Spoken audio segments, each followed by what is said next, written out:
എല്ലാവരും പറയുന്ന കാര്യമാണ്, നിങ്ങൾ ടീച്ചറല്ലേ, നിങ്ങൾക്ക് ഇഷ്ടം പോലെ സമയമുണ്ടല്ലോ, സ്കൂൾ വിട്ട് വന്ന കുറേ സമയമുണ്ട്, ശനിയും ഞായറും ഒഴിവുണ്ട്, 2 മാസം ലീവുണ്ട്, സ്കൂളിൽ പോയാൽ എന്താ നിങ്ങൾക്ക് പണി, എന്തെങ്കിലുമൊക്കെ വായിച്ചു കൊടുത്താൽ മതി, എന്തെങ്കിലുമൊക്കെ ബോർഡിൽ എഴുതിയിട്ട് അവിടെ ഇരിക്കാമെന്നൊക്കെ.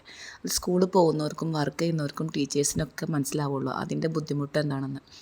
നമ്മൾ സ്കൂളിൽ എത്തിക്കഴിഞ്ഞാൽ മാത്രമല്ല നമുക്ക് ജോലി, സ്കൂളില്ലാത്ത സമയത്തും സ്കൂളിലുള്ള പോലെ തന്നെയാണ്. സ്കൂളിൽ ചെന്നാൽ തന്നെ ഞാൻ കഴിഞ്ഞ വീഡിയോയിൽ പറഞ്ഞ മാതിരി ഒരു പീരീഡാണ് ഓഫുള്ളത്.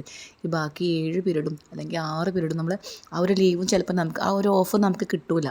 ആരെങ്കിലും ലീവായിട്ടുണ്ടെങ്കിൽ ആ പീരീഡും നമ്മൾ ഓടണം. എന്നിട്ടാണെങ്കിലും മക്കൾക്കുള്ള ഹോംവർക്കും കാര്യങ്ങളും കൊടുക്കണം. അവർ ചെയ്തു വന്ന ഹോംവർക്കുകൾ നമ്മൾ നോക്കണം, അവരെ പഠിപ്പിക്കണം.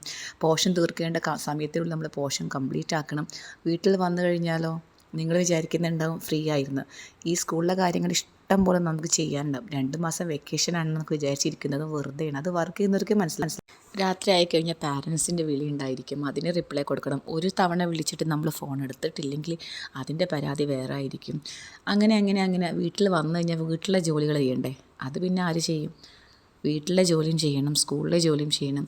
അങ്ങനെ പറയുകയാണെങ്കിൽ നിങ്ങൾ പറയുന്ന അത്ര എളുപ്പമുള്ള പരിപാടിയൊന്നുമല്ല ടീച്ചർ എന്ന് പറയുന്നത്. നമ്മൾക്ക് ഒരുപാട് ഉത്തരവാദിത്വങ്ങളുണ്ട്, അതൊക്കെ നമ്മൾ നിറവേറ്റണ്ടേ. വെറുതെ ഇങ്ങനെ വായുകൊണ്ട് പറയാൻ എളുപ്പമായിരിക്കും, നിങ്ങൾ ടീച്ചറാണല്ലോ, നിങ്ങൾക്ക് എന്താ പണി, നിങ്ങൾക്കൊരു പണിയില്ല, വെറുതെ ശമ്പളം തരികയാണെന്ന്.